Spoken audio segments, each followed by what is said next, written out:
O Entre Nós de hoje recebe Alex Pereira Barbosa. Não sabe quem é? Bom, ele é um dos rappers mais bem-sucedidos do Brasil e é engajado em questões raciais e sociais. É também um dos responsáveis pela fundação da CUFA, a Central Única das Favelas, e um dos produtores do documentário Falcão, Meninos do Tráfico. O Entre Nós de hoje recebe MV Bill. Um bate-papo entre nós.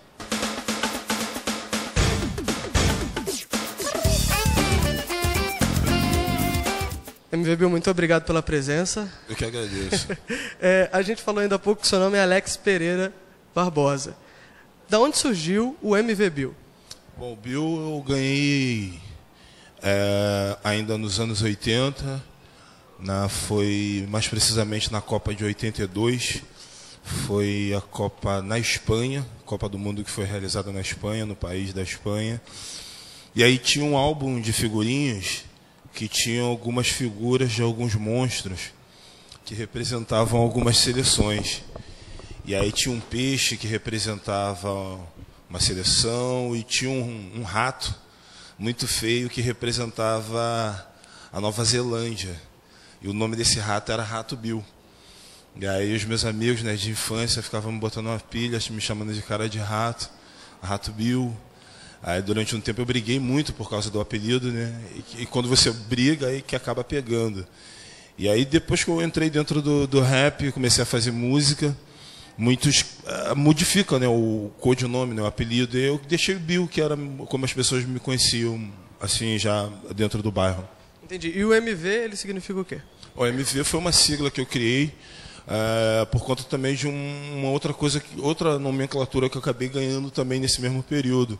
Muitas pessoas, por conta do hip hop, já me chamavam de esse é o cara da verdade, ou então, esse é o cara da mensagem. Eu peguei as duas palavras, né, mensagem e verdade, são duas palavras assim que eu me identificava e continuo me identificando bastante.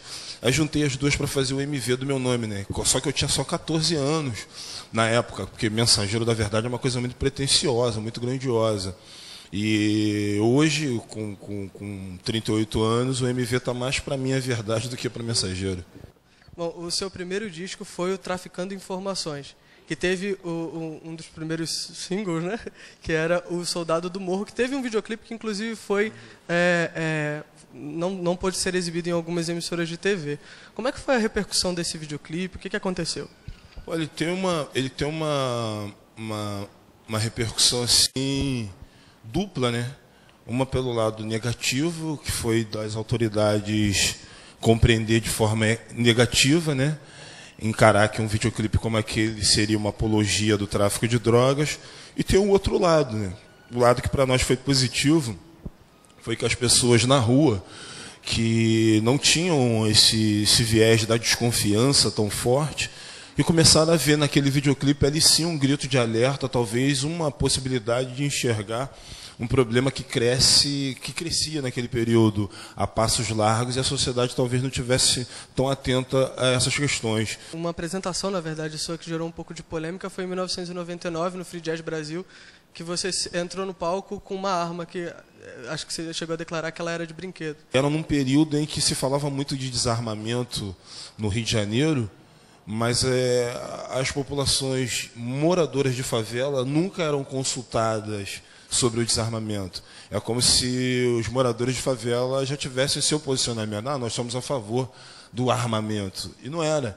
Então eu me senti na obrigação, na posição, na verdade, de estar ali como o único brasileiro no momento de canhão, no momento em que ia ter vários holofotes apontados para mim, eu resolvi fazer uma mensagem e mostrar que a gente também era a favor do desarmamento. Entendi. Já no disco Declaração de Guerra, você agregou a música erudita ao rap. Como é que surgiu essa ideia? Eu já sabia que o rap ele não ia tocar na rádio com facilidade, né? Por conta das mensagens, da origem de quem faz. Então eu comecei a trazer alguns elementos que pudessem incrementar um pouco mais a nossa música, mesmo que ela não tivesse a visibilidade que a gente gostaria que tivesse. E aí eu estava assistindo um filme que, se eu não me engano, alguém me corrija se eu falar errado, eu acho que o nome do filme é O Último Imperador, que tem na trilha sonora algumas músicas do Sakamoto, que é um produtor, arranjador japonês. E numa das faixas da trilha sonora desse filme, tem ali os acordes que deram luz à música Só Deus Pode Me Julgar. Aqueles acordes daquela música é parte da trilha sonora do filme de Sakamoto, do filme O Último Imperador, da trilha sonora feita pelo Sakamoto. E aí, quando a gente sampleou, cortando, utilizando a própria música dele para fazer a nossa, a gente viu que se a gente refizesse os toques, levando uma mini orquestra para o estúdio, ia ficar muito mais legal. Pedimos a autorização ao Sakamoto, ele autorizou, pediu para ouvir antes, né, para saber o que a gente tinha feito com a música dele.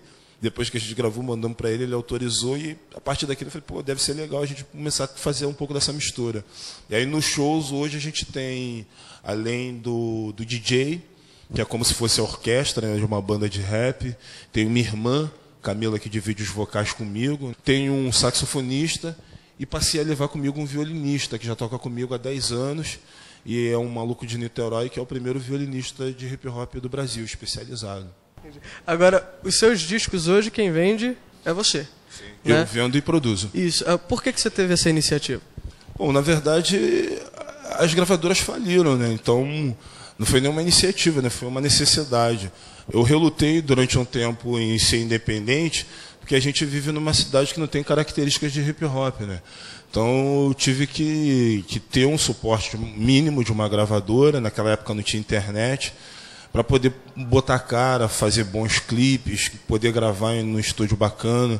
Só que hoje, com o crescimento da internet, as facilidades que a tecnologia permite a todo mundo, a gravadora hoje tem um papel quase de atrapalhadora, porque não ajuda muita coisa. Eu fiz, há 2 anos atrás, o último álbum, o Causa e Efeito, que eu fiz no formato ainda com capa de acrílico, consegui vender no valor de R$5. Quando eu coloquei isso na internet no valor de R$5, algumas pessoas me criticaram, até outros colegas músicos também, diziam que era uma forma de desvalorizar a música. Mas vejam bem, eu fui fazer meu próprio CD e descobri que um CD pronto, fechado, encapado, ele custa menos de R$1,50. Então nada justifica um CD ser vendido a R$30, R$40, numa das poucas lojas que estão prestes a falir, que ainda existem. Então eu decidi pegar meu CD e vender R$5, e agora a gente está indo para um próximo passo. O próximo CD que eu estou gravando, eu estou fazendo uma quantidade grande de CDs e vou poder chegar em salas como essa aqui e distribuir um para cada um. Vai ser o meu cartão de visita. Eu acho que é a forma de distribuição musical no futuro. No próximo bloco, vamos falar um pouquinho da CUFA e das causas sociais e raciais. A gente já volta.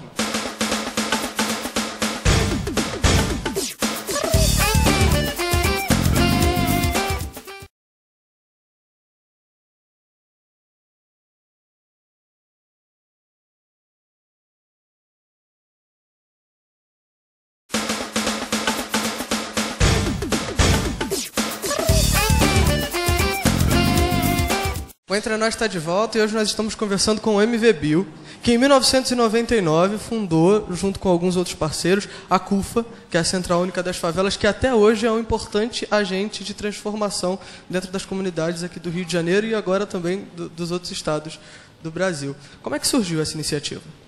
Ela surgiu de uma necessidade, né, de fazer com que o jovem da favela, da comunidade, ele fosse visto de uma forma diferente, né? Que não fosse somente de uma forma marginalizada. E a CUFA, ela tem, acho que dentro das suas ideias, acho que na ideia central, é de não esperar que a ajuda venha de fora para dentro e mostrar que talvez a maior força esteja dentro de nós mesmos. Quais são as atividades que são oferecidas hoje na CUFA? Cara, temos muitas oficinas.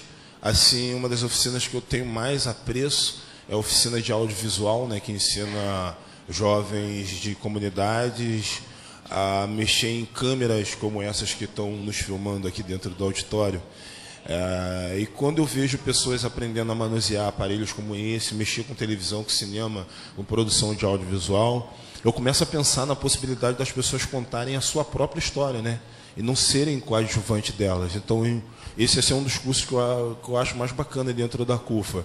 Mas agora a CUFA também tem produzido muitas outras coisas em parcerias e tem feito com que a parte de produção cultural também crescesse bastante. Além disso, a CUFA também ela apoia alguns eventos voltados para o hip hop e também para o basquete de rua, não é? O basquete de rua até mais.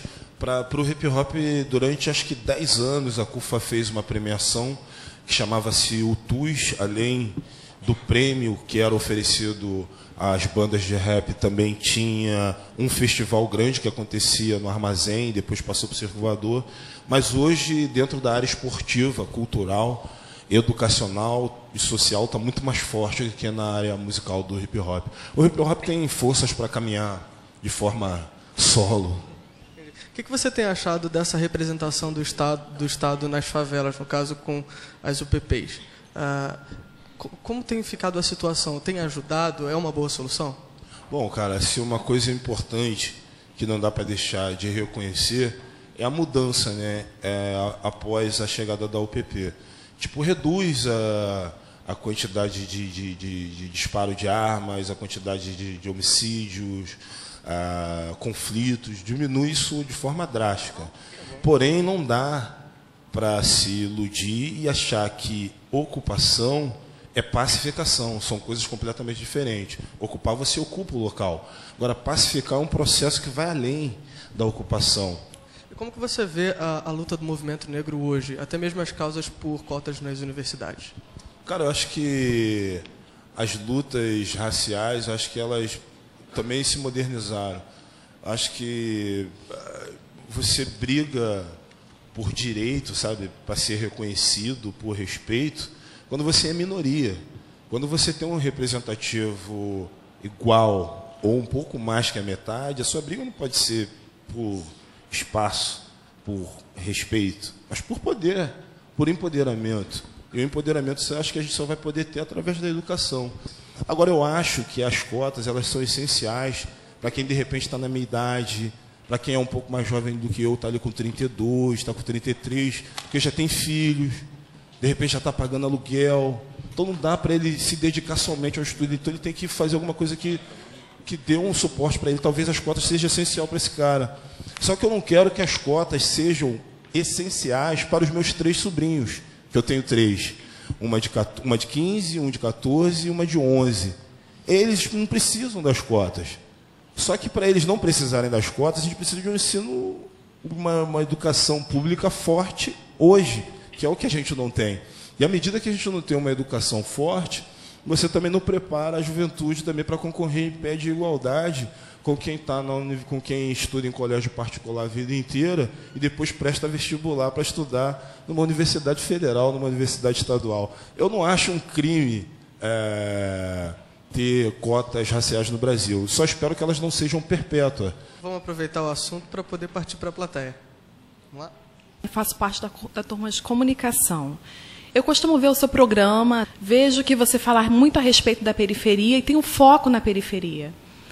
A respeito disso, a gente tem todas a parte de ONG, os projetos sociais, mas o que você percebe que falta da parte governamental para conseguir tirar essas pessoas da periferia, que não seja só uma UPP, porque eu, no meu ponto de vista, enxergo a UPP como uma forma do Estado de entrar, onde ele não tinha controle para conseguir arrecadar mais impostos.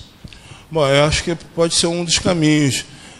A minha preocupação toda com as questões das UPPs é que elas não sejam o único braço do governo lá dentro, porque os outros braços precisam chegar também. Nesse programa, a gente tem essa questão com a coisa da área social, sim, mas a gente não fica muito preso somente às questões da teoria, né?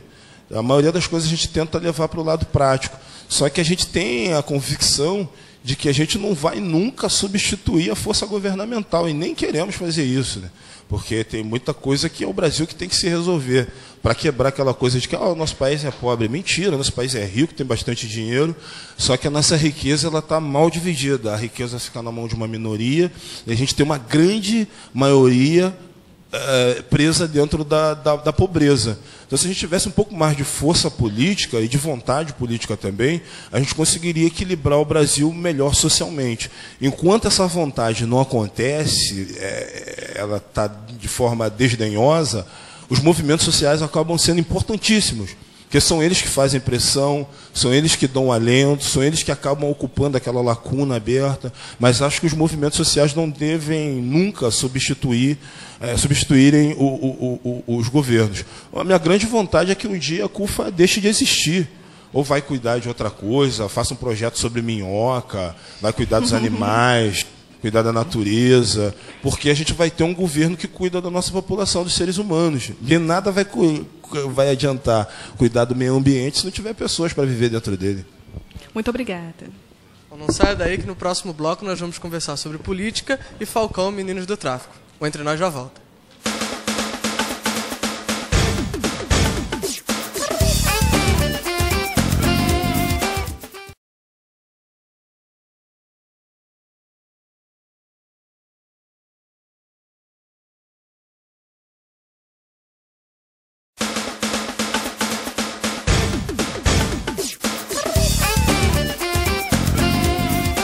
O Entre Nós está de volta e hoje nós estamos conversando com o rapper MV Bill.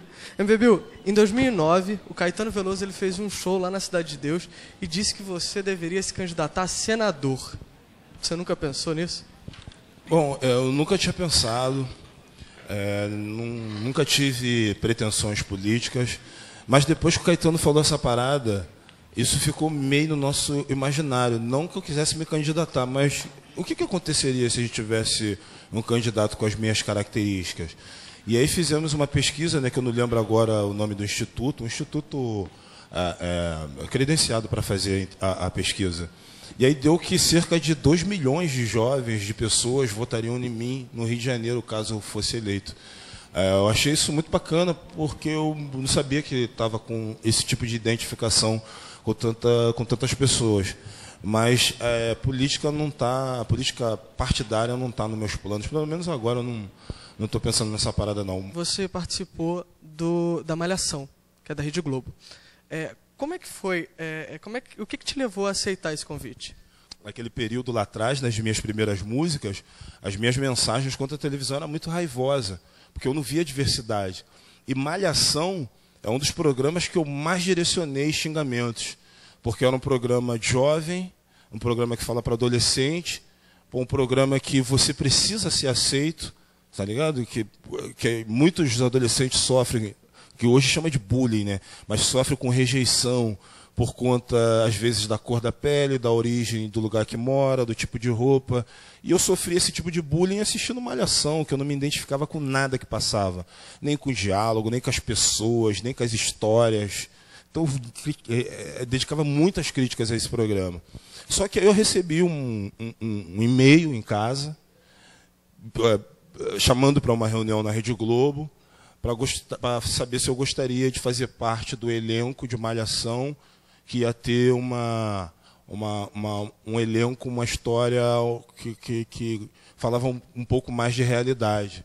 Cara, quando eu vi o e-mail, vi Malhação, eu falei, cara, ou eles mandaram para a pessoa errada, ou alguém queria digitar altas horas, de repente falando Malhação. E aí fui lá para ver, era o programa mesmo, Malhação, e era para mim de verdade. Eu cheguei cheio de segunda, né, com o pé atrás, e aí estava lá os 2 diretores, estava o Jacobina, que é o autor. Eles falaram, pô, Bill, a gente sabe que você xinga a gente pra cacete, a gente sabe que você não gosta da gente, a gente sabe que você tem duras críticas ao nosso trabalho, só que é o seguinte, a gente quer te lançar um desafio, você fala a pampa de nós, agora a gente quer fazer uma série, quer fazer uma temporada que tenha um professor assim assado, que a gente fale de alunos bolsistas que vêm do subúrbio e que fala de um pouco de gravidez, de alcoolismo, drogas, mas tudo com poucas pitadas ali, porque a gente vai estar falando de Malhação, é de tarde, é um público que não dá para fazer muita coisa, muito forte e tal, cheio de restrição. E aí? Vai encarar? Cara, eu me senti assim meio na obrigação, né? Já que e eu sempre fiz isso. Até quando eu faço críticas ao governo, qualquer um deles, eu critico e me coloco, eu e a minha instituição à disposição para ajudar a mudar. Porque é muito fácil tu criticar e depois ficar lá debaixo do edredom olhando para ver se a mudança acontece por telepatia. Então a gente faz a crítica e está à disposição para poder fazer essa modificação. E com Malhação não foi diferente. Bom, agora mudando um pouquinho de assunto, indo para o documentário Falcão Meninos do Tráfico. Foi um documentário muito bem sucedido. Como é que surgiu a ideia de fazer esse projeto? Foi como eu te disse, cara, acho que foi no primeiro bloco que a gente falou do videoclipe Soldado do Morro. O videoclipe ele foi determinante para a iniciação das coisas que veio posteriores. E aí quando a gente estava gravando esse videoclipe, os momentos mais interessantes não eram quando a gente estava gravando, que nas gravações os moleques começavam a atuar, né? Pô, a câmera na minha mão, vou apontar o fuzil, tal, fazer cara de mal. E aí os momentos mais interessantes era quando a gente desligava as câmeras. Quando desligava as câmeras, as pistolas iam para cima da mesa, o fuzil era encostado na parede, o assunto crime saía de cena, a gente passava a falar de vida, amor, futuro, sexo, família, praia, lazer, futebol, baile funk. E parecia que a máscara de monstro desse jovem caía no chão. E ele virava uma pessoa comum, como qualquer um de nós que está aqui na sala. E eu falei, cara, eu acho que essa visão é que as outras pessoas precisam ter. Uma visão de humanização. Que a gente sabia, por conta da vida muito rápida desses caras, a gente sabia que talvez eles nem, essa humanização nem servisse mais para eles. Que o que aconteceu, que o documentário ficou pronto com a maioria deles mortos. A gente sabia que a humanização que eles poderiam passar poderia servir para outros, para uma visão futura. Agora eu queria agradecer a sua presença. Foi muito legal tê-lo aqui entre nós. Muito obrigado mesmo. Bom, eu que gostaria de agradecer a Uniswan. Pô, que bom que a gente teve uma sala bem cheia quanto essa. Mas antes de ir embora, eu gostaria de dizer que, refletindo, né, sobre tudo que a gente falou hoje aqui, que pouca coisa mudou. O responsável pela nossa tragédia não assimilou que para mudar é necessário mais que discurso. Só que no percurso falei com gente estúpida. Penso no que diz nossa bandeira, fico em dúvida. O que será que eles acham de nós? Que não sabemos falar, que não sabemos votar. A nossa voz está no ar. Por mais que eu tenha espírito de mudança, vejo contradições que me causam desesperança. Cansa ver tanta gente ignorante, tratando gente humilde de forma arrogante. Deselegante ao lidar com a maioria, que fala com sotaque de periferia. Na correria, sobreviver na covardia, daqueles que nos retribuem com antipatia. A superação me emociona, mas a apatia dos irmãos me decepciona. Vivemos na democracia que não funciona, condição social que aprisiona. Vários vão à lona, sentados na poltrona, recebendo ordens que serão ditadas na telona, e nos deixam como herança uma verdadeira erupção de criança na minha lembrança. Não dá para esquecer o que eu vi, não dá para esquecer o que senti. Percebi que a polícia continua sendo o braço governamental na favela de Semino Mal, com suas fardas e caveirões, a serviço daqueles que controlam opiniões, que roubam milhões, donos de mansões, constrói a riqueza com a fraqueza de multidões, tubarões que engolem o peixe pequeno. Só que eu não vejo plantação de coca no nosso terreno. Vai além. Vejo plantações de vida, de sonho, de morte, ferida, que não cicatriza, que não ameniza. Se o clima estiver tenso, a paz não se estabiliza. Para mim é muito fácil de ser entendido. Sem educação, vários de nós vão virar bandido. E a nossa pena não é branda. Perdemos a infância, a juventude. A fila anda, menos para quem tem família com dinheiro, que paga pelo erro do filho o tempo inteiro. Atitude que eu não me identifico. Bateram na empregada só porque o pai é rico. Pai que vem a público falar de ética, sem saber que o filhinho é envolvido com droga sintética. Vida frenética, fazendo merda pela rua com a certeza que a justiça é menos energética. Só que não é assim com a gente. Nova operação policial leva a alma de um inocente. Deixa a criança ferida, com bala perdida, mais punição como medida, revelando incompetência no poder. Combatente não aceita comando de canalha que a nós não respeita.